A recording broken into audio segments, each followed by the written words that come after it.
शहर की कच्ची बस्ती में एक गरीब मजदूर कालू रहा करता था।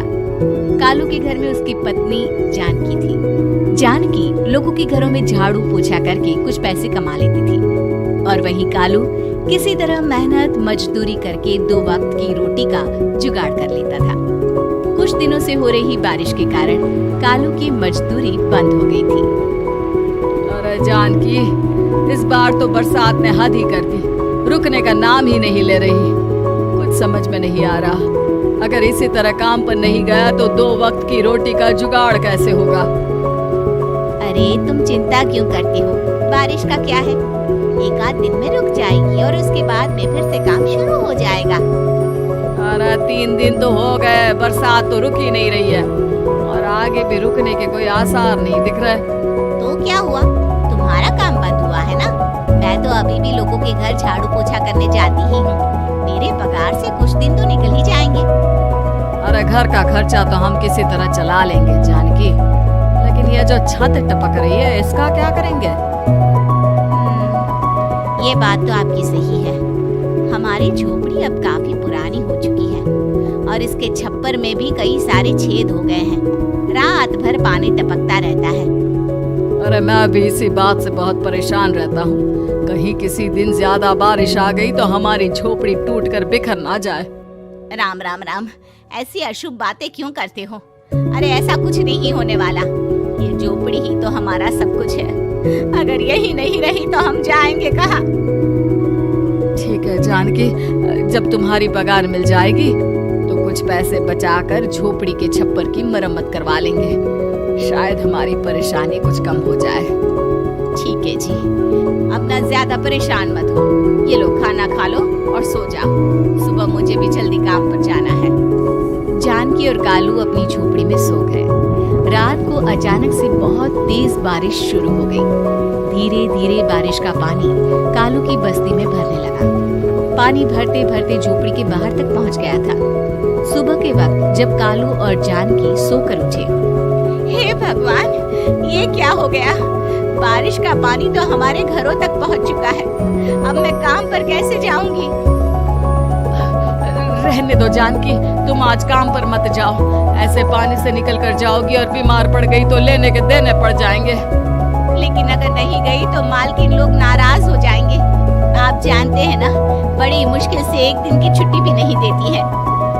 अरे लेकिन जानकी, झोपड़ी के बाहर तो पूरी बस्ती में पानी भरा है, तुम जाओगी कैसे? जानकी जैसे तैसे करके काम पर चली जाती है, लेकिन अगले दिन फिर से बहुत ज्यादा बारिश होती है और बस्ती में ज्यादा पानी भर जाता है। आज तो मैं तुम्हें किसी भी तरह काम पर नहीं जाने दूंगा। अरे अगर तुम्हें कुछ हो गया तो क्या होगा? ठीक है, तुम ठीक ही कहते हो, आज नहीं जाती। अगर मालकिन नाराज हो गई तो मना लूंगी किसी तरह। अरे मनाने वाली क्या बात है, जब तुम बताओगी कि हमारी झोपड़ी में पानी भर गया है तो वो खुद ही समझ जाएंगे ना। अगले 2 दिन तक तेज बारिश होने की वजह से जानकी, कालू और आसपास की बस्ती में रहने वाले सभी लोगों के घरों में पानी भर जाता है, जिसकी वजह से जानकी काम पर नहीं जा पाती और 3 दिन के बाद जैसे ही जानकी काम पर पहुंचती है, कहाँ थी तुम? पिछले 3 दिनों से काम पर क्यों नहीं आई? मैम साहब क्या बताऊं, इतनी ज्यादा बारिश हो रही थी, हमारी पूरी बस्ती में पानी भर गया है और उससे भी ज्यादा तो मेरी झोपड़ी के अंदर पानी भर गया। आप ही बताइए कैसे आती मैं? इसका मतलब ये हुआ कि बारिश होगी तो तुम काम पर नहीं आओगी? ना ना, मेरे कहने का ये मतलब नहीं था मैम साहब। तुम जानती भी हो 3 दिन से कितनी परेशानी हो रही है मुझे, सारा काम मुझे खुद करना पड़ा। माफ कर दीजिए मालकिन जी, पर मैं क्या करती, आने के लिए रास्ता ही नहीं था, सब जगह पानी भरा हुआ था। बहाने तो तुझे बहुत बनाने आते हैं। जानकी देख, अगर अगली बार ऐसा किया ना तो फिर काम से हमेशा के लिए छुट्टी। अरे ना ना मालकिन, ऐसा मत कीजिए। बारिश की वजह से मेरे पति की मजदूरी भी छूट गई है। बड़ी मुश्किल से घर में 2 वक्त खाने की रोटी का जुगाड़ हो पाता है। आप मुझे काम से निकाल देंगे तो हम क्या खाएंगे? अगर इतनी ही चिंता है तो फिर रोजाना काम पर आया करो। चलो अब जल्दी से जाकर घर का सारा काम करो। बारिश रुकने का नाम ही नहीं ले रही थी। पूरे शहर में बाढ़ जैसे हालात बन गए थे।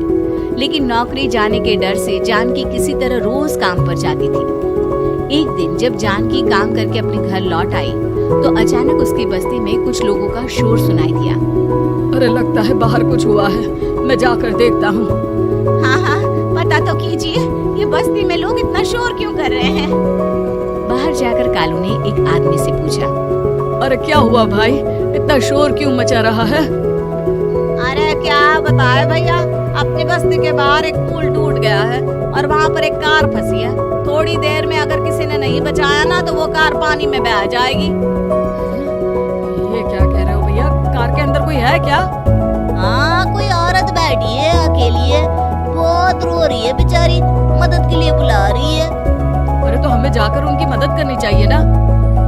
अरे लेकिन इसमें बहुत खतरा है, हमें अपने आप को बचाना चाहिए। पानी कभी भी हमारी बस्ती की तरफ आ सकता है। अरे तुम्हें नहीं चलना तो मत चलो, लेकिन मैं तो जाकर उस औरत की मदद जरूर करूंगा। कालू उस जगह पर पहुंचता है जहां वो औरत कार में फंसी हुई थी।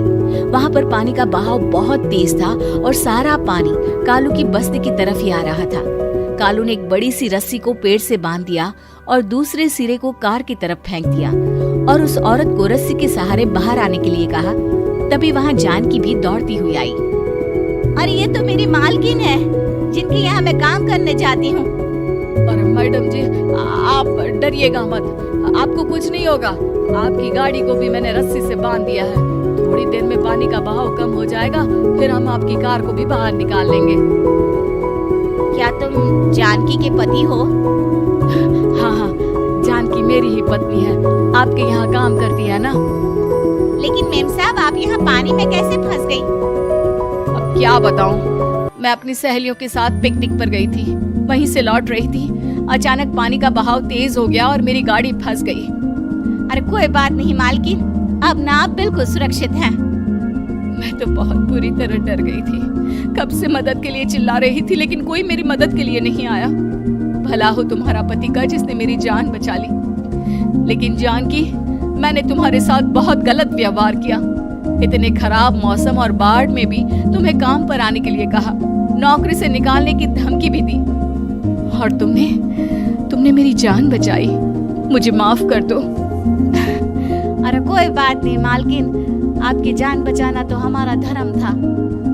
देखो जानकी, तुम्हारी झोपड़ी में जो भी नुकसान हुआ है उसके लिए मैं तुम्हें पैसे दूंगी। आज तुम्हारे पति ने मेरी जान बचाई है और आज के बाद मैं तुम्हें कभी भी नौकरी से निकालने की धमकी नहीं दूंगी। आज मैं तुम्हारी परेशानी को अच्छी तरह समझ चुकी हूँ। हम जैसे पैसे वाले लोगों के लिए अपने घर में बैठकर बारिश का मजा लेना बहुत आसान है, लेकिन तुम गरीब लोगों के लिए बाढ़ और बारिश काफी परेशानी खड़ी कर देते हैं। ये बात मुझे आज अच्छी तरह समझ आ गई है। आपका बहुत बहुत धन्यवाद मालकिन।